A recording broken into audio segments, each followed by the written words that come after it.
Halo teman-teman, kembali lagi bersama saya di channel Solusi Pindah. Kali ini kita masih dengan tema yang sama, ngobrolin seputar gagal bayar di dunia pinjaman online.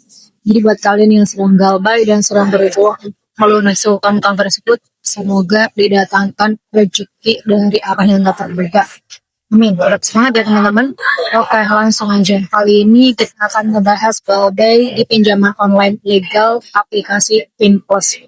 Makin banyak ya sekarang menggunakan Finplus dan pasti makin banyak juga keluhan-keluhan atau mungkin sharing cerita seputar Finplus itu sendiri. Sebenarnya apa sih resiko terburuk galbay di Finplus dan apakah Finplus tersebut punya DC lapangan? Akan kita bahas di video kali ini, jadi pastikan kalian menontonnya sampai selesai. Yang pertama, apakah Finplus punya DC lapangan? Nah, sampai video ini dibuat dan berdasarkan sharing cerita pengalaman yang ada di komunitas galbay itu, Finplus belum ada DC lapangan ya teman-teman. Jadi misalkan kalau tiba-tiba ada yang datang nih dan kalian itu galbay di aplikasi Finplus, coba tanyakan dulu kartu identitas dianya, surat tugas resmi, atau mungkin sertifikasi profesi penagihan. Kalau mereka atau pihak yang tiba-tiba mendatangin kalian dan ngaku-ngaku dia dari Finplus, ketika dimintai tiga ini malah muter-muter jawabannya atau berkulah, berarti udah dipastikan itu DC bodong ya, atau oknum yang memanfaatkan ketakutan kalian. Terus untuk resiko yang selanjutnya itu terkait bunga dan denda, apakah itu bisa atau mungkin bikin utang itu sangat-sangat membengkak gitu. Apakah mungkin dari hutang yang tadinya 1 juta tiba-tiba gede aja jadi 10 juta. Sebenarnya kalau secara aturan OJK-nya itu sendiri, total pengembalian hutang termasuk bunga, denda, dan biaya administrasi itu ada batas maksimalnya ya teman-teman. Jadi kesimpulannya itu nggak bisa.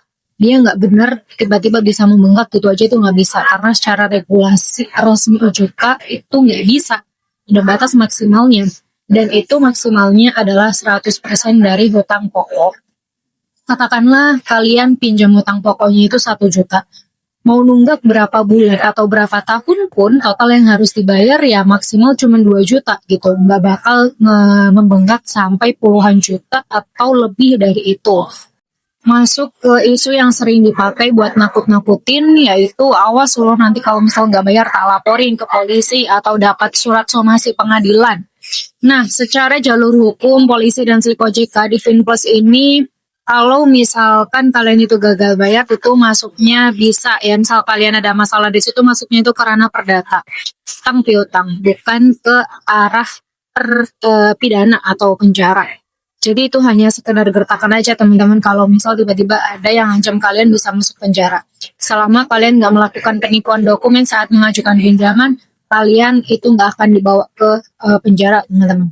Kemudian untuk Slik OJK-nya, karena Finplus ini itu merupakan aplikasi pinjaman online yang legal, maka dapat saya pastikan kalau ketika kalian punya masalah dengan aplikasi Finplus, kalian galbay di situ, intinya kalian ada trouble di situ, ketika mereka memutuskan untuk melaporkan kalian atau menindaklanjuti kalian, itu bisa aja dilaporkan ke Slik.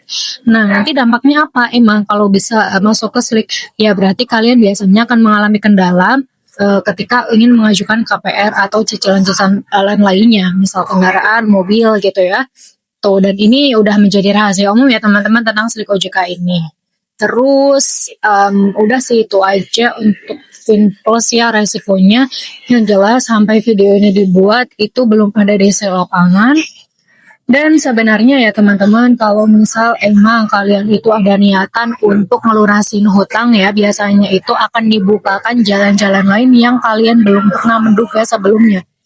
Misal aja tiba-tiba ada lapangan rezeki secara bertahap sampai kalian itu bisa ngelunasi hutang kalian dan kalian itu nggak tahu itu asalnya itu dari mana. Atau tiba-tiba aja kalian dapat pemutihan hutang ya, seperti yang udah kita bahas kemarin dari sistem internal mereka. Itu bisa aja teman-teman dan mungkin terjadi. Kalau niatnya baik, insya Allah ya hasilnya juga bakal baik, dipermudah, dilapangkan, dan segalanya jadi lebih ringan. Jadi kesimpulannya resiko gagal by Divin plus saat ini tuh nggak ada desa. Yang pertama, yang kedua denda ada batas maksimalnya. Untuk itu udah 100%. Dan kalian nggak bakal dipidana atau dipenjara hanya karena masalah hutang selama kalian itu memberikan informasi atau data pribadi kalian itu tidak ada unsur penipuan di dalamnya. Itu kalian hanya akan dibawa secara ranah perdata aja. Dan itu juga jarang kok teman-teman dilakuin karena kan pasti akan ada biaya tambahan lain gitu kan. Biasanya mereka itu nggak ngebawa ke arah situ, biasanya lebih ke mungkin ya restrukturisasi atau penagihan atau negosiasi gitu dibandingkan harus membawanya ke jalur. Ya mungkin cukup sekian untuk kali ini, semoga bermanfaat dan sampai jumpa di video selanjutnya.